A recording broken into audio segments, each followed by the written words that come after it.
Hello, welcome to another episode of History Hack. I'm very excited. I've got Charlie on board with me today. Charlie, who have we got?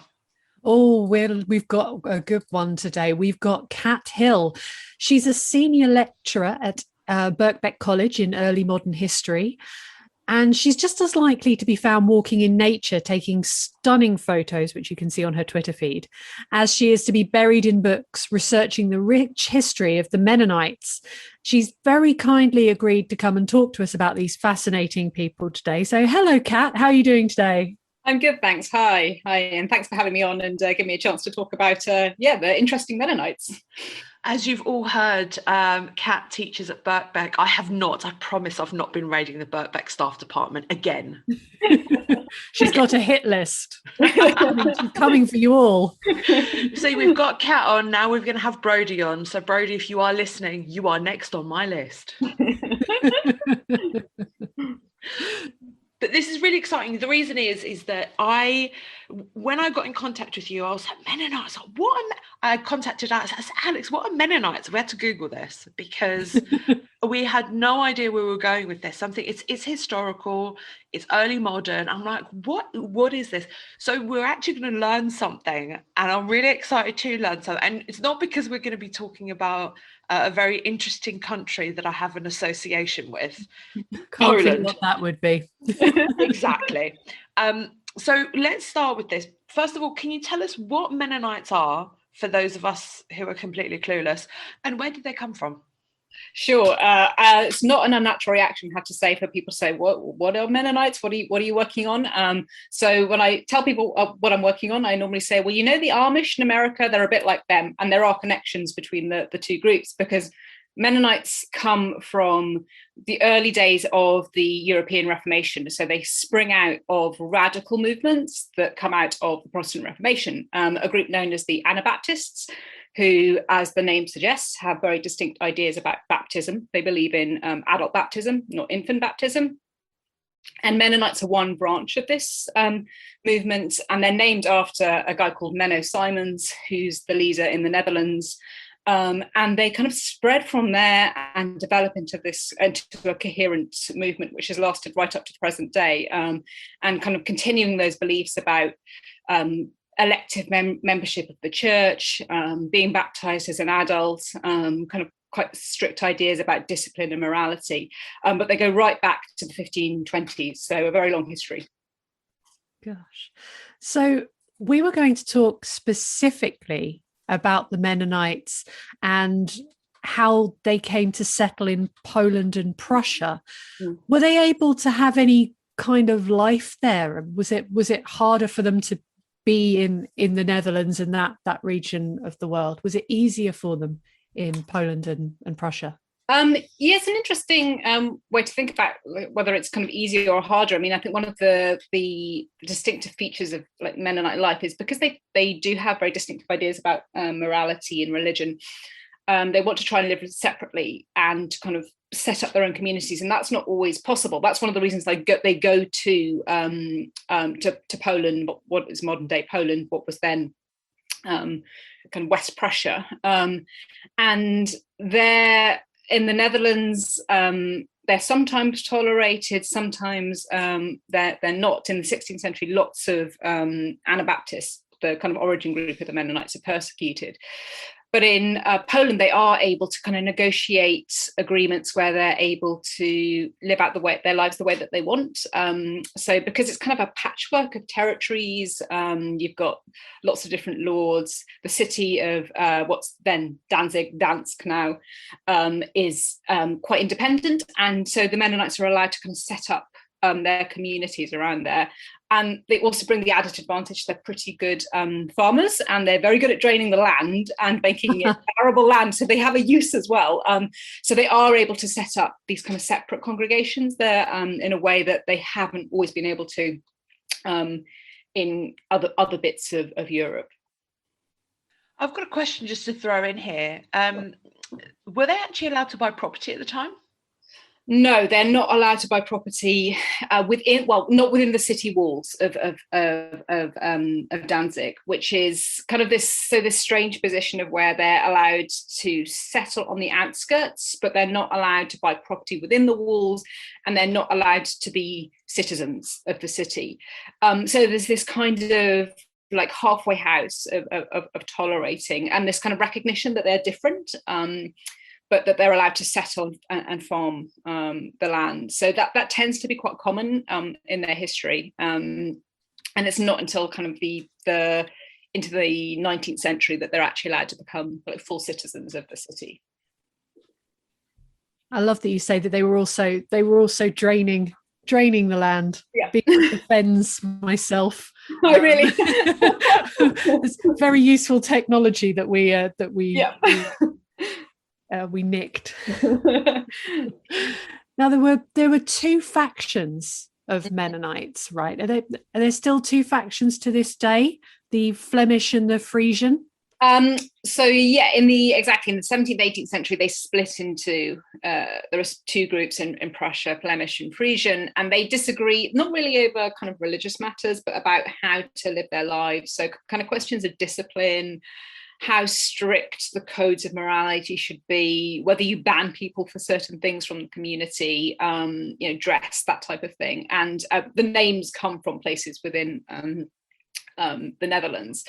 But the Mennonites, those divisions do continue for quite a while, and Mennonites have many divisions now. So I would say it's not that those two divisions have kind of continue to the present day, but there are lots of different Mennonite communities now who disagree over all sorts of things, and they're often splitting over these questions of how strict to be over life and how you live your life. So, for example, if you go to kind of modern day North and South America, in North America, you've got pretty open liberal Mennonites who you would look at, and you wouldn't know they're Mennonite to look at. You go down to South America today, and in places like Mexico, Paraguay, Belize, you have very traditional, what are called old order Mennonites who wear traditional dress, and they disagree with some of the kind of moral codes. So this division is not something new, and you can see it right back in the 18th century with these Flemish and Frisian divisions. Gosh, so going back to the split, from the Church of Rome and and the Reformation and all of these different sects coming up from out of Christianity, with the Mennonites, what did their mass look like? How did it differ from what they were trying to avoid? They like most forms of Protestantism. I mean, there's all kind of varieties of how far this goes. They don't believe that the bread and the wine become the body and blood of Christ in any way. They say it's a simple remembrance. It's, you're doing it to remember the Last Supper and remember Christ's promise of sacrifice. So for them, you don't need the high ritual that you would have in the Catholic Church. The priest is not, affecting a kind of transformation. He's not reperforming the sacrifice on the altar.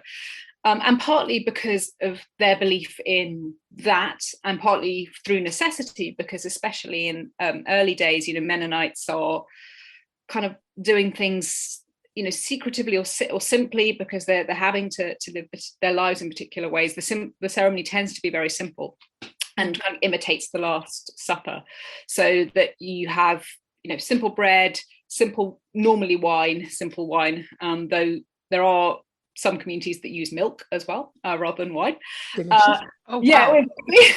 And dip the bread in the milk, but it's arranged as a kind of a simple meal where people sit down and eat together, and they remember the discipleship and Christ and Christ's sacrifice. So it would look very, very different to imagine how we would imagine a Catholic mass with its ritual and the senses and the smell and all of that. And they would sing psalms, and there would be a long sermon, but it'd be a very simple ceremony, stripped of all that kind of ritual significance that you would get in the Catholic Church. So this really differed from the Anglican Book of Common Prayer and all of the rules that were being imposed in I'm thinking the 17th century, because I can't not go there. Yeah, exactly. It does look very different from kind of high forms of Protestantism as well, and would look very different from a Lutheran Eucharistic, communion, which, although there's not a belief in the same kind of transformation of the body into the body and blood, that there is there's a ritual kind of richness to those ceremonies. In the Anglican Church or the High Lutheran Church, you would have the altar, you have a priest who is distinct and different, whereas here there's much more an emphasis on the kind of bond of fellowship between fellow believers and the simplicity and kind of recreating an apostolic kind of community. And I think you see that quite a lot in Mennonite ritual. I'm really curious to know, did these two fractions actually get along? Could they work together, or was there any sort of friction between them? There is quite a bit of friction between the Flemish and the Frisian, and there's they have distinct congregations, for one thing. So if you went to 17th century Danzig, you would have different churches. You'd have a kind of a Flemish church and a Frisian church, and they would have their own ceremonies. They perform ceremonies quite slightly differently. They have different rules about discipline, and so it's not generally advised that you marry across the Flemish and the Frisian communities in the 17th century, though that does happen. There are voices for kind of unity who say, well, this is, we're all Mennonites, we should all kind of get along. But there is quite a bit of friction between these different communities, and going across to another one could be seen as kind of a betrayal of your community, and you could be expelled from the Frisians have a slightly kind of harsher discipline code, and you could be expelled from that, and if you were following morals which would be acceptable in a Flemish community. So it does cause quite a bit of tension and disagreement, and families and communities do split over it. So if I was to go from one church to another, if I was to go and visit the Flemish church one day and then to visit the Frisian, what differences would I see in the way that I was experiencing the religion in those two churches? So as I say, the Flemish tend to be slightly less kind of strict on some of the questions of discipline. I mean, it would be hard to see perhaps kind of at the first glance the visual difference. There'd be very similar ways in which these communities live their lives, but if you were to attend different ceremonies, then you would see the difference, that the way in which they perform the Lord's Supper, for example, the communion is different in the Flemish and Frisian. It's the Frisian ones who think about using milk. The Flemish do it slightly differently. There'd be a different order. They would read different passages. So I think it's at the level of that detail that you would see the differences between communities. And as I say, there are many other splits as well. There are lots of splits between the Dutch Mennonites too, over what they can do. So to an outsider, they might look quite similar. And of course, there are many more similarities probably between them than there are, similarities with other religious groups. But if you were kind of to spend time with them and attend the rituals, there are quite distinct differences. You mentioned the Catholics having their own rituals in church. We all know, you go to church, you sit down, you say a prayer, the priest does this, and etc., etc. I'm proving to not be a very good Catholic right now because I don't even know how we operate. Please do not take notice of my bad Catholicism. You're out. I should get out of the Polish community too. No, anyway, moving on. So ritual is important in the Mennonite communities. They've got their own rituals, and baptism is one such important ritual. So can you tell us, why is it so important to them, and what do we know, and what would it have looked like? Baptism is crucial, and that goes right back to the early beliefs of that this is the kind of the core of these communities, of these congregations, because they make this really dramatic decision to reject infant baptism in the 16th century. It's why they're called Anabaptists, which literally means rebaptizers. And that might not look very radical to us. It might look, okay, well, that kind of makes sense because children can't, speak for themselves and they can't confess their own faith. But in the 16th century, that is incredibly radical because you believe that children are, have the taint of original sin when they're born. What happens to an unbaptized child? So baptism is really crucial for Mennonites because it expresses this different way of thinking about faith, that when you come to an age of what they call kind of reason or understanding, you make a kind of committed promise to join the church and to become part of the church. I mean, obviously in practice, if you're born into a Mennonite community as a little child, you're going to become a Mennonite probably, but still there's this importance of actually speaking the promise of becoming part of the community yourself. Again, I mean, the ritual would have been pretty simple. It's sometimes quite hard to get details on exactly how things happen. The documents that we have often are fairly limited. We have descriptions of Mennonites in the kind of 17th, 18th century. We have letters and church books, but we don't have things like someone who's being baptized giving us a really nice description of what it was like and what they felt like. But there's this, it would have been a profession of commitment to the faith with a series of questions asked by the preacher to the baptisms, those who are to be baptized, kind of testing them or checking that they know what they're doing, that they know their faith. And it's actually often, it seems to have been imagined a little bit like we would think of as a marriage ceremony today. So there's this, in this one account of the baptism ritual, there's this lovely moment which is described where all those who are being baptized have answered their questions. There's been a sermon, and then the preacher says, "Does anyone here have any objection to these people being baptized into this church?" A little bit like if anyone wants to speak now, speak now, forever hold your peace. It's that and everyone clenches. Exactly. It's like, I'm sure it must have been a kind of a similar moment because this is a really important kind of rite of passage. It's a transformation from being a kind of half member of the church into a full member of the congregation. And with that, so you have this idea of the kind of community accepting these individuals. They don't immerse fully. There is water used, generally water kind of either drawn as in the shape of the cross or drops of water, not full immersion in the 18th century. That does change later with some communities, but again, a very simple ritual, which is about that confession of faith. I mean, that's really very modern that we're talking about, this kind of idea of religious consent.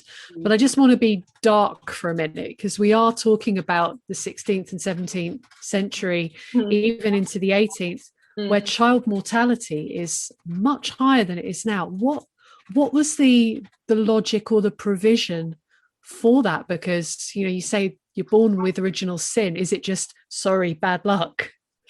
That's one of the most interesting questions I found in my research. It's actually what drove me to kind of look at the Anabaptists originally, because I was like, this isn't, as you say, it looks like a kind of quite rational decision or easy decision, but it's actually a very profound emotional shift in saying, actually, we're going to reject infant baptism. And I think there's no easy answer to that. I mean, there are a variety of kind of accommodations, I would say, or changes that Anabaptist and then Mennonite communities make to kind of bridge that gap. I mean, I think certainly by the time you get to kind of 17th, 18th century Mennonites, there's a sense in which you're being born into a quite kind of separate congregation. And even though you have not yet been baptized, as a child of Mennonite parents, you are part of that community. And when you get to the point where Mennonites have their own cemeteries, those children are buried in those cemeteries. On the question of original sin, and this again goes right back to kind of 16th century understandings of this with these radical religious movements. They come to the explanation that although children may be born with some original taint of sin, that sin can't have any effect until they are at an age of reason. So until they have, it's called Vernunft, is the German word, Love it. Yeah, exactly. So if you're vernünftig, if you have the ability to reason, then you can make a decision to sin or to be good. And it's only at that point that sin becomes damning. And at that point, you baptize. It's not clear the age. So the ages vary quite a lot. That's what I was going to ask. What age do we vroomph? Yeah, exactly. I mean, you see it. You see kind of what we would still obviously consider children, perhaps more of an age of the kind of age of Holy Communion, being baptized in the 16th century. But by the 17th, 18th century, really most Mennonites are not being baptized till late teens, early 20s, sometimes even in later. So I think by that point, there's this accommodation of both a different understanding of how sin operates, and that children who do die aren't going to end up in hell or limbo or whichever version of kind of the damned part of the afterlife you work off, but also that, as I say, that they are part of the community by virtue of kind of growing up in a Mennonite congregation. So there are ways around that question. I think it's very interesting how it's part of the urgency about those questions which drives communities to kind of form congregations in the way they do. But it's a really interesting question about what parents feel if a child dies and it's 2 months old. Charlie's brought up a good point. I really like that, but I'm curious about what if I was an external person, I don't know, Joe Bloggs from down the road, and I've fallen in love with a girl who was a Mennonite, or could I join the community? Is there a possibility for me to be baptized? And is it a common occurrence? Really good question. And yes, you could. And it does happen that people baptize into Mennonite communities. And although Mennonites are supposed to be quite separate, obviously you can't live lives completely separately. So it does happen that there is marriage into Mennonites, and also the other way, which is what Mennonites don't want, is that, someone goes off to a Lutheran sermon and they end up in the Lutheran church. It isn't particularly common for a couple of reasons. One is that there are very strong bonds between Mennonite congregations and families which operate across very large distances. So although Mennonites go from the Netherlands to Poland, they're always traveling back and forth. You might well be a Mennonite in Danzig and you marry someone in Amsterdam or Haarlem, and you go back and you find the wife or the husband there, and there are strong connections. So there's a very strong interconnection between these communities, and even between particular families within communities. And I think the other reason why you don't see it that often is because Mennonites are not really allowed to go out and evangelize, and also they don't really want to in the same way that other churches are. They never, not until the 19th, 20th century, they're never really a mission church, so they don't go out and try and convert in the same way that you might see Jesuits doing, or you might see the Moravian Brethren, who are kind of a parallel Protestant missionizing movement. So it does happen, and you do see it in the records, but it's not hugely common. But intermarriage, especially towards the 18th century, 19th century, is something which is becoming more common, I would say. Gosh. It's incredible to hear how the community managed to find each other across geographic distances, with when we don't have the advantages we have now, like a Twitter group or a way to find people. The other side of this is not people joining the community and all of that lovely stuff. Proving your faith was very important to the Mennonites as well, wasn't it? And I'm quite interested in hearing how people were punished if they didn't fall into line, or were they kicked out? Were people shunned and excluded from their community? Yeah, exactly. That does happen. And I think the power, if you like, a counterpoint to baptism, which is this ritual of acceptance, is the power of the community to exercise what they call the ban, to excommunicate, to exclude people who don't fit within the kind of the rules of the morality in the community. And it tends to be the case that, full ban, full excommunication does happen. Gone out. Exactly, gone out, you're expelled. And that don't want to see you anymore. Yeah, don't want to see you, you're expelled, you're excommunicated, you're not part of the church.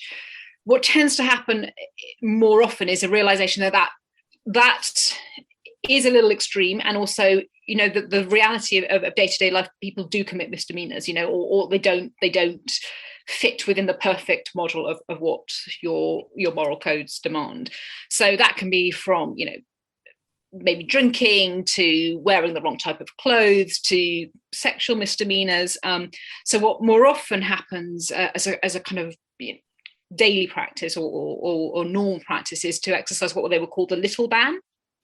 That's shunning people for a while, so it's a kind of a temporary exclusion, and it, I mean, I'm sure that would have been pretty traumatic in itself, you know, kind of being the idea that you don't talk to people, or you are kind of ostracized from the community for a while.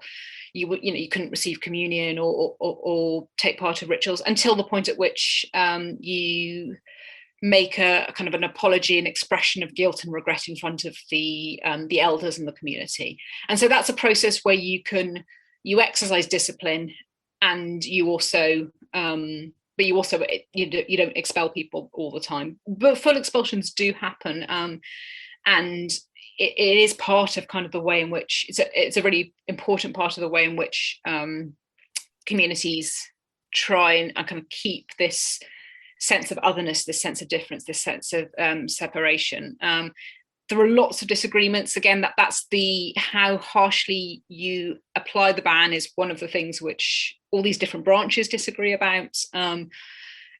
And obviously, it's quite hard to kind of keep a check on what everyone's doing in different places. So, for example, the Danzig Mennonites are kind of the center of West Prussian Mennonite life, and they have to discipline a deacon who's in a smaller community towards the east in someone called Königsberg, because he's wearing this Japanese gown with otter fur, which they're like, no, that's not Mennonite. So, you know, that's horrible in itself.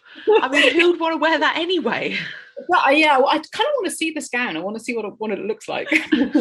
Leave the otters alone. But there was sort of the chance to repent and to be forgiven. Yeah, normally, unless it's something really bad. I mean, things.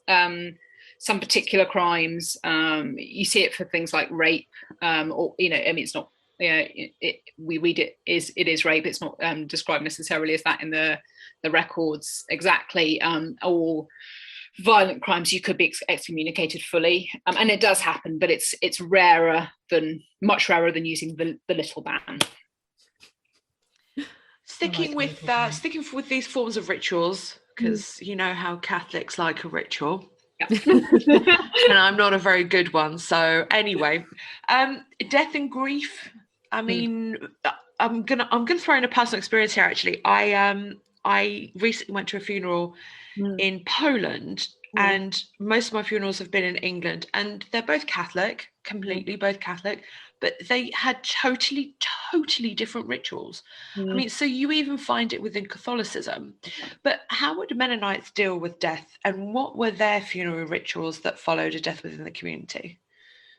And death is, again, it's one of those things which plays a really interesting role in Mennonite communities, because there's this, I mean, if you go back to kind of say 16th century, like dying a good death is really important because martyrs are really important to Mennonites. So, you know, that's not exactly a funerary ritual, but it's a death ritual, which is really important. But because Mennonites and Anabaptists are persecuted in the 16th century, the idea of dying the good martyr's death is something which kind of comes up quite a lot. So, you know, persecuted by Lutherans and Catholics alike, and going to your death accepting of your fate. And, you know, these stories are immortalized in martyrological collections. The Martyr's Mirror is the most kind of famous of those, which Mennonites still use today, and is really important. So I think there's this going on in the background with death. I mean, in terms of, but of course, you know, you can't, not everyone can die a martyr's death, because that doesn't really bode well for the future of the community if everyone is a martyr. So it's not something which you can sustain as a practice. But it is, I think, this idea of being accepting of fate and of suffering is important. With kind of more normal death, if you like, you know, kind of obviously just death in the community, again, it can be hard to kind of pin down detail, and it's but certainly until the kind of 17th, early 18th century, when communities don't necessarily have big church buildings or their own church buildings themselves, and they are worshipping in barns and things, they're often actually having to share space with Lutherans and Catholics. So although they have their own ritual, their own funerary ritual, where again there'll be simple dress, a sermon said, singing of psalms, they'll actually have to use burial space in probably a Catholic ceremony in West Prussia, possibly a Lutheran one, because they don't have their own. That does change in the 18th century because they start to build their own churches and their own cemeteries. And I think that's a really interesting shift, actually, when they are able to separate themselves in death as well as in life. But it'd be pretty simple, no frills, the emphasis on living, having lived a good life, being part of the community even in death, and then kind of reflecting that in the sermons which are said, and psalms which are sung. That's really nice. And it can't have been easy, because they were living and dealing with quite a lot of plague times. I can't imagine what that might have been like. Yeah, exactly. I mean, the Danzig community is hit by the kind of what looks like the last wave of Great Plague in Europe in kind of 1709. It goes on longer across Europe, but yeah, that's really devastating for kind of Prussia as a whole. And I think it's something like, it's about half of the city in Danzig die, not just Mennonites, of course. And at those moments of kind of extreme trauma, crisis, I mean, as we know now, it kind of affects the way that you interact with questions of mortality and death. And there's some really interesting, beautiful kind of case study of a father who loses his wife, he loses his son, and he writes this letter to his relatives in Altona, and he's describing how his son thinks he sees the ghost of his mother, and he has dreams where he imagines them all happy in the afterlife, and it looks pretty Catholic in its kind of imagining of the afterlife, but I think you can see something there of the trauma of an event where lots of people have died, and just wishing to be reunited even in death. And so I think there's some really interesting ways in which you can kind of think about how death changes in meaning as well at times of trauma and crisis. Gosh, that sort of coping instinct that we seem to have. How did the Mennonites cope with the world changing on them? Were they allowed contact with anyone outside their community, or were they insular? They try to be quite separate, but the reality is, of course, you can't be completely separate. That's not really the way that life functions. And they, because they're good farmers, because they are very involved in the lace trade. That's one thing they do a lot in Danzig. They are interacting with communities, but they do try and keep quite separate. They're not supposed to have contact in the sense that intermarriage is definitely frowned upon, and sometimes they're allowed, if there's no church anywhere else, they're sometimes allowed to go to Lutheran services, but that is like, they're a bit worried about that, because like, what if they go to it and then they start converting into it? So there's a pragmatism about kind of the amount of contact, because you simply can't live your lives completely separately, but at the same time trying to keep these bands of community. And it's often when those boundaries are threatened that Mennonites decide to move, and that they migrate. So there are all sorts of agreements, as I said, that they have about toleration for their beliefs. One of the key things about Mennonites is they don't swear oaths, which is a fundamental part of early modern society. Yeah. If you think about guilds or oaths of loyalty to the city, and increasingly into the era of nationalism, oaths to the nation, Mennonites won't swear oaths. They don't believe in military service, though there are accommodations to that as well, but they don't want to fight in the military. So in the 18th century, by the later 18th century, as Prussia is under Frederick the Great is becoming, the Prussian state, where it's a military state, people are expected to kind of contribute to that, to fighting those armies. That the way of life that Mennonites have been granted is coming under pressure. And at that point, that's when many of them decide to migrate to what's modern day Ukraine, but was then part of the Greater Russian Empire, where they think, okay, well, we can renegotiate living our lives in the way that we want to, with toleration for our beliefs and our ways of conducting our lives. So they're always treading this line between living within a place and also kind of living outside it in this really interesting way. So sticking to this whole idea of migration, because they're not just in Poland, they're not just in Prussia, Russia, and the Netherlands. Making a list, nice little list here. Where else can you find Mennonite communities?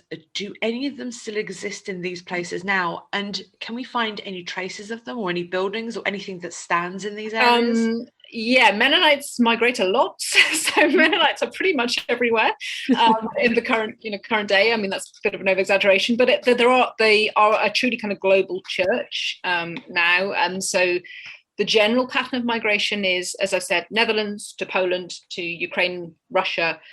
Many then go across the Atlantic in the 19th century to North America and Canada. Some go down to the Black Sea, and from North America, there have been further waves of migration to South America. I mentioned, Paraguay, Belize, Mexico, and there have been missions in India. And now, actually, the greatest concentration of Mennonites is in the global South, in Africa. There are churches in Korea, in Indonesia. So now there are Mennonites everywhere now. The biggest concentration actually is now in the global South, though the most kind of famous place now where they are is North America. And, that's why, as I say, when I say to people, oh, I'll work on people who are like the Amish, they're actually kind of close cousins because they both come from Anabaptist, the Amish, and the Amish are like a split off of Mennonites, basically, is we think of North America. So we think of communities like Amish or Old Order Mennonites who live traditional lives there. There aren't any Mennonites now in Poland at all, and they not all of them go to Russia, to the Russian Empire in the 18th century. Quite a lot stay. Many of those communities actually end up fighting for Germany in the World Wars. But after the Second World War, the churches are destroyed, people are dispersed. I mean, obviously you can imagine it's a quite kind of problematic position for community, the German-speaking communities still in post-war Poland at a time when, they may have moved as well, and the question of kind of statelessness. So there are no Mennonites now in Poland, but there are material remnants of their lives. Kind of a really interesting research trip I did a couple of years ago, as I spent, the 4 or 5 days before Christmas, as one does, driving around the Polish countryside and the northern Polish countryside looking for cemeteries of Mennonites, because there are still a lot of Mennonite cemeteries. And it's very cold, very snowy, got stuck a few times, but I found the cemeteries that I wanted to. And those are really interesting because they have been looked after. Well, but they fell into kind of ruin and disrepair, but they are now being restored, and Mennonites often come over from North America. They're looking for their ancestors, and so they're this kind of really interesting space. So yeah, there's lots of Mennonites if you want to find them, and there are lots of kind of traces of their lives across places they've moved as well. I think, Charlie, you and I, you could fly over and we're going to go and have a little bit of tour of northern Poland. And Kat's going to give us a nice little list of where we should go. Can you get the good Krupnik? Whatever you like. Whatever you like. Gosh, that's really interesting to hear that, that so much has survived from these communities. What would you say is their contemporary legacy today? I mean, I think they offer still that their survival offers a really interesting kind of alternative narrative to the survival of faith, because they're still really, they're kind of really strong numerically. There are lots of Mennonites, and there are lots of communities, I say, particularly North, South America, and the global South. And not all, as I say, but many of them live still these very traditional lives. I mean, some of them still only speak to each other in Low German dialects. They wear traditional dress. And if we we think of this, ourselves in a world of, secularization and decline of faith, perhaps in the Western world particularly, and yet you have these communities which have survived, and not just survived, but actually, are still moving, migrating, and yet they're also different to they're not part of the kind of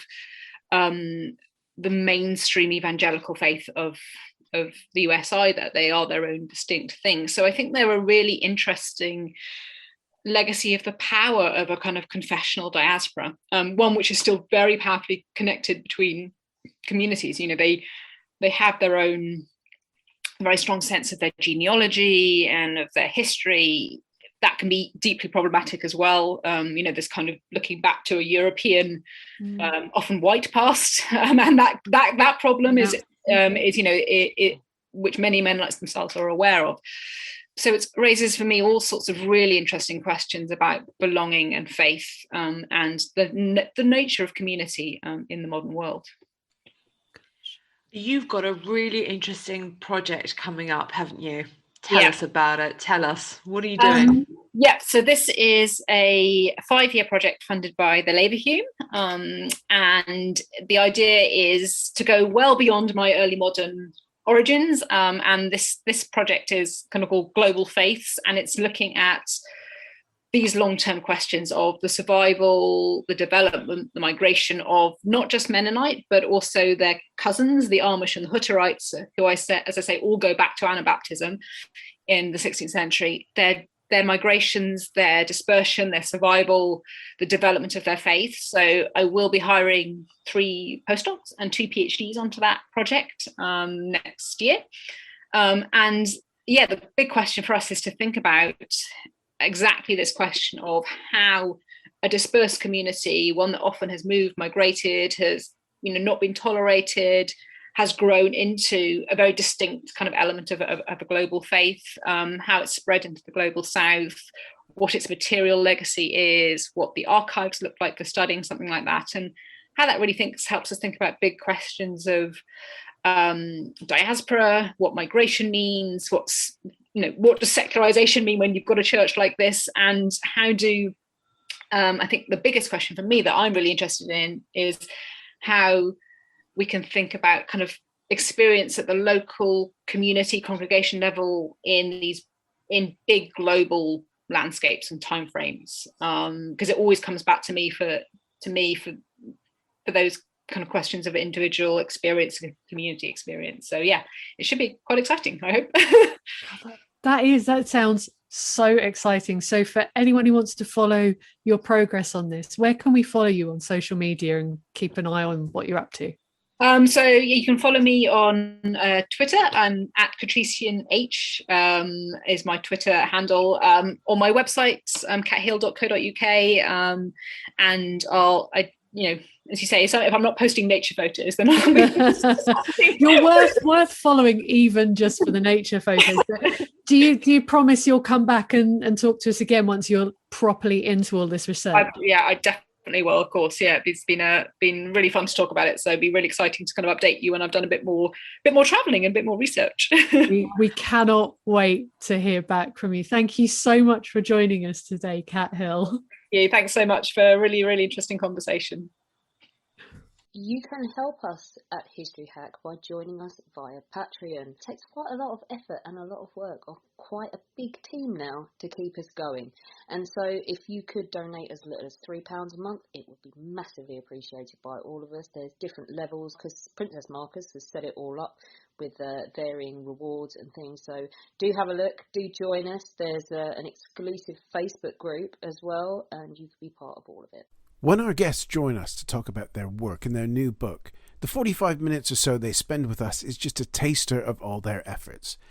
So to this end, we have launched our very own bookshop on bookshop.org, where you can find our guests' latest and greatest books. You can support them and you can support History Hack too. 10% of every sale via our bookshop supports the podcast and allows us to keep at it and bring you more amazing guests. You can find our bookshop at bookshop.org/shop/hack history, or just search on bookshop.org for us under the shops bit. Thank you for your continued support, and here's to your next great